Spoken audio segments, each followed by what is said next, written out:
Assalamualaikum warahmatullahi wabarakatuh. Halo Waalaikumsalam sahabat wabarakatuh. Bawaslu, jumpa lagi kita di Takjil Pengawasan Ngabuburit Sesarengan Ngawasi. Sore hari ini kita akan mengambil tema berkaitan dengan sengketa di ujung senja. Nah, ini mungkin tema yang sedikit berbeda begitu ya dari biasanya. Nah, sahabat Bawaslu, berkaitan dengan tema sore hari ini kita sudah didampingi begitu oleh beliau koordinator divisi hukum dan penyelesaian sengketa Bawaslu Kabupaten Grobogan yaitu Bapak Musyahirul Alim. Selamat sore Pak. Selamat sore Kak. Sahabat Bawaslu ini biasa disapa dengan Pak Irul begitu nggih Pak. Baik. Takjil pengawasan pada hari ini sore ini kita akan membahas mengenai atau kita akan bercerita begitu mengenai sengketa di ujung senja. Ini sebenarnya sengketa itu apa Pak Irul? Ya, terima kasih ya Kak. Sebelumnya saya mau nyapa dulu teman-teman. Semoga di hari Ramadan ke-19 ini bagi yang menjalankan puasa tetap masih semangat, selalu sehat, selalu sukses ya. Berkaitan dengan kita ngobrol di sore hari ini ya Kak, memang ini kan tahapan kan sudah selesai, artinya kan pengawas pemilu atau sebetulnya kita itu juga lebih pantas ya dikenal sebagai pekerja demokrasi. Ini kalau kita menyampaikan dari Pak Toto Haryono, anggota Bawaslu. Kalau pengawas pemilu kan sudah selesai, sudah tidak dia diawasi. Tapi kalau pekerja demokrasi itu terus sampai kapanpun. Makanya kemarin saat ada acara itu sempat disinggung, kalian itu pengawas pemilu saat ini lebih tepat disebut sebagai pekerja demokrasi. Ini sekilas tentang kita ya. Artinya dalam rangka kita menunjukkan eksistensi kan kita ngobrol seperti ini. Ini juga dalam rangka di bulan puasa tentu kita menebar manfaat. Betul, karena sebaik-baik manusia kan yang paling bermanfaat bagi sesama ya. Betul. Jadi kalau bicara tentang sengketa ya, tadi kan tentang sengketa. Sekilas kalau orang mendengar sengketa itu pasti yang terngiang tuh kurang enak, pasti itu. Dalam tanda kutip sengketa. Pasti yang terngiang di benaknya mesti perseteruan, pertikaian dan sebagainya. Tapi di sini yang sengketa yang dimaksud di tahap pemilihan ya, ini kan kita bicara tentang pemilihan atau mungkin teman-teman biasa nyebut pilkada juga boleh lah. Jadi sengketa di pemilihan itu kan kita harus merujuk Kak di Undang-Undang Nomor 10 Tahun 2016 ya. Kalau kita bicara sengketa ya, di situ kan dijelaskan di pasal 142 sama pasal 143. Jadi di situ ada di pasal 142 itu dijelaskan bahwa sengketa itu terdiri atas dua hal ya, dua hal ya. Pertama itu sengketa berkaitan dengan antar peserta. Jadi antar peserta pemilihan. Kemudian yang poin kedua itu sengketa yang terjadi antara peserta pemilihan dengan penyelenggara. Kalau penyelenggara pemilihan berarti KPU ya, di Grobogan berarti KPU Kabupaten Grobogan karena kita ranahnya kan di Kabupaten Grobogan. Nah, dua hal itu kemudian dijelaskan lagi di pasal 143. Di pasal 143 itu bicara tentang kewenangan. Kewenangan dari Bawaslu Kabupaten dalam menyelesaikan sengketa itu tadi. Ada dua poin. Ya, ini kita khusus membincang tentang nanti yang tadi disampaikan. Tema kita mungkin cukup unik ya. Cukup unik karena kan kita biasanya kan terlalu kita bicara apa misalnya kajian hukum pasal tapi memang ini sengaja ini senja di ujung sengketa di ujung senja itu memang ini karena memang aku buat sebuah tulisan Kak, ada ceritanya ya. Nanti kita kan mau masuk ke situ ya. Jadi kalau di poin sengketa antara peserta dengan penyelenggara itu kemarin tidak ada. Kosong Kak kemarin ya teman-teman, kosong. Di Grobogan tidak ada itu. Artinya tahapan penetapan itu berjalan lancar tanpa ada permohonan sengketa. Makanya kita sore ini akan membincang tentang sengketa yang terjadi antara peserta pemilihan. Ya, di situ. Sebelum ke situ nih Pak, karena tadi disampaikan kan sengketa itu bisa terjadi antar peserta dan peserta dengan penyelenggara atau peserta dengan penyelenggara. Nah ini sebelum kita jauh ke senja gitu ya. Jadi bagaimana caranya mereka-mereka yang mengajukan sengketa ini ke Bawaslu gitu Pak? Ini berarti berkaitan dengan yang peserta dengan penyelenggara. Oke, bisa dua-duanya. Dua-duanya ya. Dua-duanya bisa disampaikan. Satu ke satu ya. Jadi pertama dulu kita bicara yang dari peserta, antar peserta dengan penyelenggara. Itu teknisnya begitu ada SK ataupun surat keputusan dari KPU yang dirasa surat keputusan ini merugikan, merugikan secara langsung. Misalkan seperti yang terjadi di ada 3 daerah kemarin di Jawa Tengah kan ada 3 permohonan itu sengketa.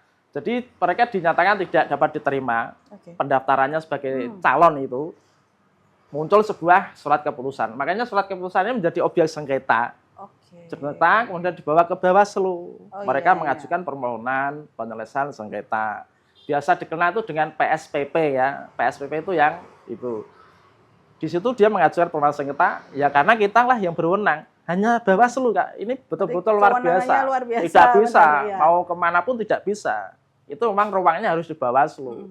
Kalau di Bawaslu sudah diselesaikan secara baik, ternyata masih ada pihak yang kurang merasa kepentingannya dirugikan, baru dia bisa melangkah ke pengadilan tata usaha negara. Tapi artinya ini Bawaslu harus menjadi pintu pertama.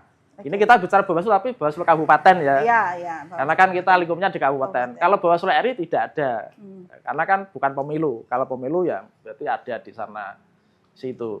Kemudian kalau bicara tentang yang antar sengketa, antar peserta ya, ini berarti kita juga harus nyampaikan. Jadi selain undang-undang pemilihan ya, ada peraturan teknis, ada peraturan perundang-undangan tuh yang mengatur lebih lanjut. Ini ibaratnya aturan mainnya tuh diatur secara lebih rigid lagi dengan apa? Peraturan Bawaslu. Jadi ada peraturan Bawaslu ya nomor 2 tahun 2020 ini tentang tata cara penyelesaian sengketa ya, sengketa proses pemilihan. Di situ dijelaskan, Kak. Jadi di pasal 62 ya, pasal 62 ayat 1 itu dijelaskan ya, sengketa antar peserta pemilihan. Berarti antar peserta pemilihan. Ini terjadinya kenapa? Di situ dijelaskan karena adanya hak peserta pemilihan yang dirugikan secara langsung. Contohnya apa? Nah, contohnya nanti yang kita bahas. Contoh sederhana kemarin ya yang memang terjadi ya. Atau kita cuplik pasalnya dulu, nggak apa-apa, sekilas kita kasih contoh. Artinya nanti misalkan ini berkaitan dengan lokasi kampanye misalkan. Aku sebagai peserta pemilihan, ya, aku peserta pemilihan atau tim kampanye. Hari ini jadwal kampanyeku di lapangan, pokoknya di lapangan kota ya, lapangan kota misalkan. Jam 9 pagi. Jam 9 pagi namanya aja kampanye. Pasti gambar ada banyak gambar tuh memuat pasangan calon misalkan. Nanti jam 1 siang ternyata juga ada peserta calon yang lain juga kampanye di tempat yang sama. Nah, ternyata dia jam 1 siang baru kampanye, tapi jam 11 sudah pasang gambar di lokasi yang sama. Loh, padahal kampanyeku belum selesai, gambarku masih banyak. Kenapa mereka juga masang gambar? Ini jelas merugikan saya. Nah, inilah yang dimaksud sengketa. Bisa menjadi objek sengketanya di situ. Karena aku merasa hak ini dirugikan secara langsung. Ya, gambar itu tadi belum saatnya dipasang, sudah dipasang. Kemudian itu contohnya hak dirugikan secara langsung. Kemudian di ayat 2 di situ dijelaskan sengketa antar peserta ini itu harus diselesaikan ya dengan musyawarah acara cepat. Musyawarah acara cepat pada hari yang sama. Pada hari yang sama. Hari yang sama, hari ini tidak boleh ditunda-tunda besok. Wah, karena saat ini musim hujan misalkan, baru turun hujan. Besok saja nunggu hujan reda misalnya, enggak boleh. Harus selesai di hari yang sama. Kemudian di ayat 3 di situ dijelaskan bahwa yang bisa menyelesaikan sengketa ini tadi itu termasuk Panwaslu kecamatan. Termasuk Panwaslu kecamatan. Namun ada syaratnya, dia harus mendapatkan mandat dari Bawaslu Kabupaten. Berarti Bawaslu Kabupaten Gerobokan dalam tahapan kampanye kemarin itu membuat surat mandat. Kita membuat surat mandat, kita berikan ke 19 Panwaslu Kecamatan.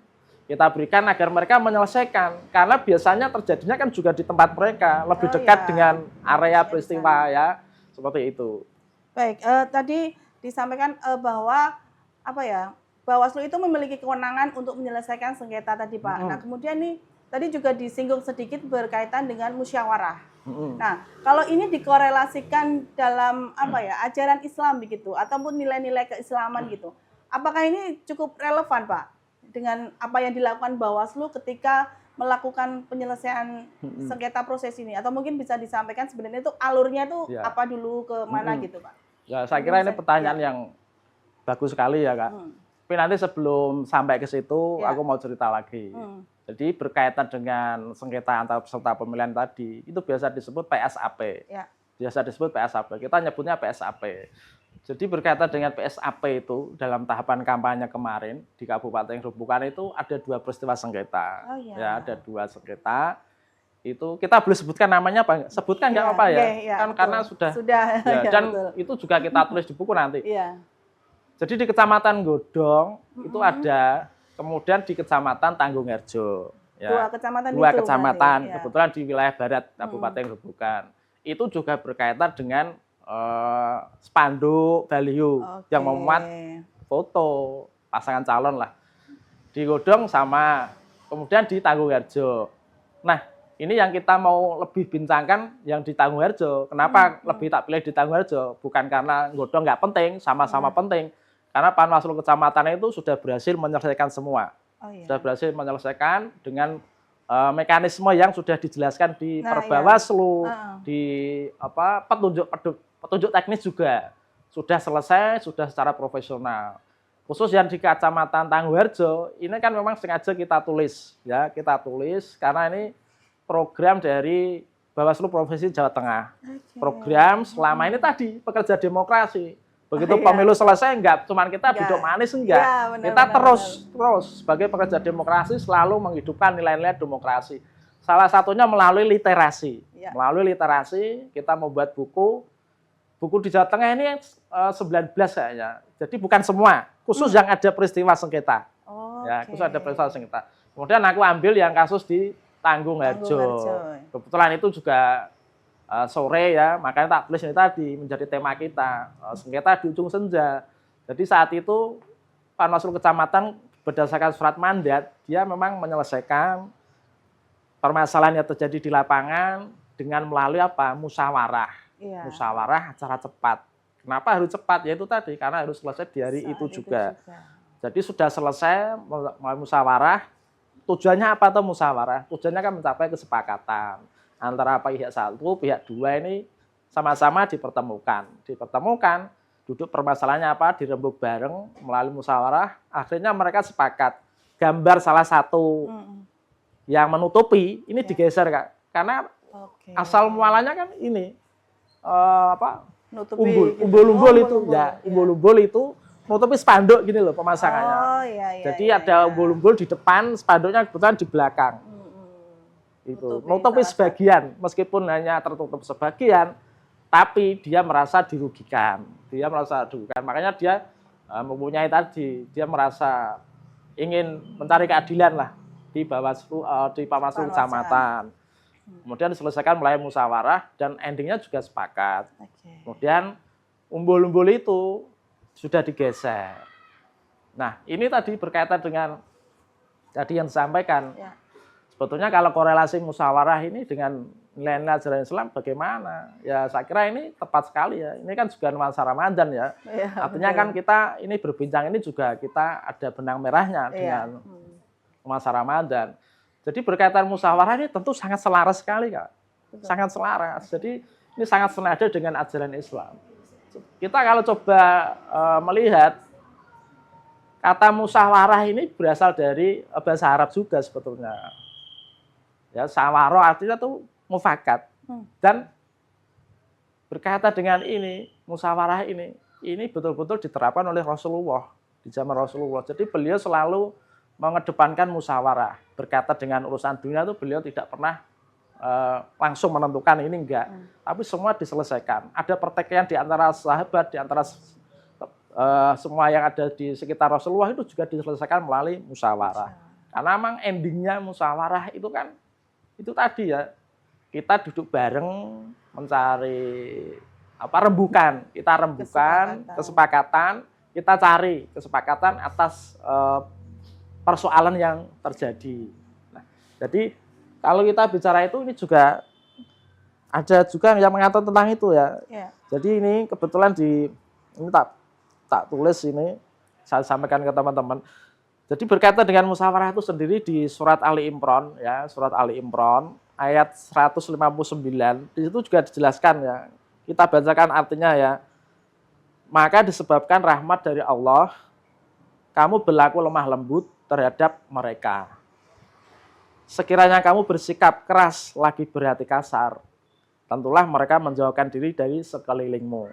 Karena itu maafkanlah mereka, mohonkan ampun bagi mereka dan bermusyawarahlah ya, dan bermusyawarahlah dengan mereka dalam urusan itu.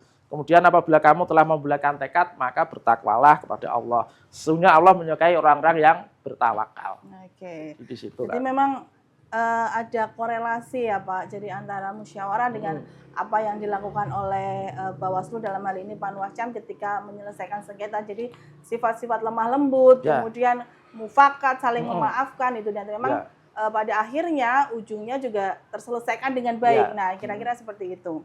Kemudian Pak Irul, bagaimana nih? Kalau tadi kan di posisi Panwaslu Kecamatan, oke. Ya. Kalau di Bawaslu lah ya, di Bawaslu Kabupaten Grobogan ini, Ya. apakah selama tahapan baik pemilu ataupun pemilihan begitu, Bawaslu juga menerima apa ya, permohonan penyelesaian sengketa gitu Pak? Ya. Jadi kita sampaikan juga ya, di Bawaslu Kabupaten Grobogan itu di sejak pemilu ya, ini khususnya sejak kita bergabung ya. Ya. Di Bawaslu kan sejak 2018 ya, sejak 2018, 2023, berarti ada pemilu 2019. Itu kebetulan kalau berkaitan dengan permohonan penyelesaian sengketa itu tidak ada Kak. Kita kosong, meskipun sebetulnya ya kita andaikan ada, kita juga sudah siap. Karena kan selalu kita tuh mempersiapkan apa ya, sumber daya manusia kan, peningkatan kapasitas ini kan selalu dilakukan, pelatihan-pelatihan.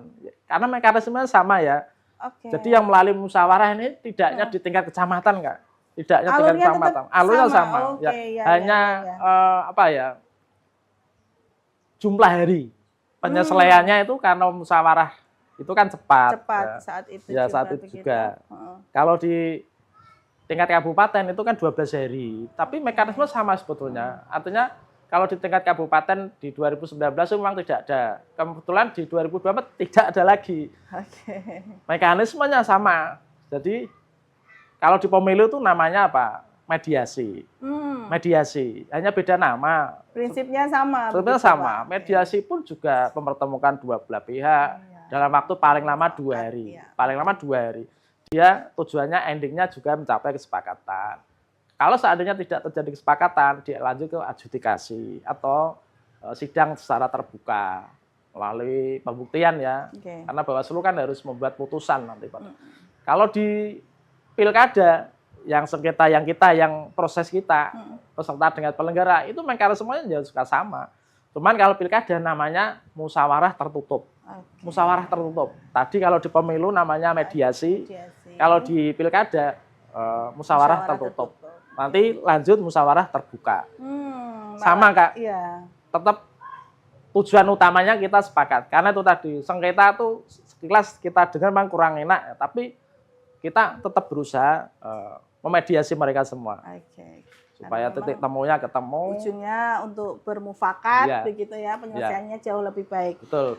Baik Pak Irul, sebelum kita tutup nih, harapannya nih atau mungkin bisa disampaikan kepada sahabat Bawaslu untuk Bawaslu ke depan, karena di masa yang ini bagaimana nih pejuang demokrasi ini bisa berjalan dengan baik.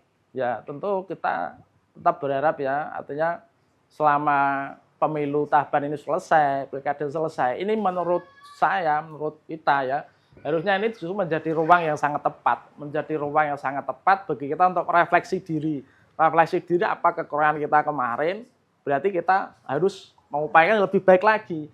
Berarti kesempatan kita lebih banyak belajar, lebih banyak membaca aturan-aturan terkait pemilu, pilkada, apalagi nanti juga ada revisi undang-undang ya, rencananya kan seperti itu, undang-undang pemilu.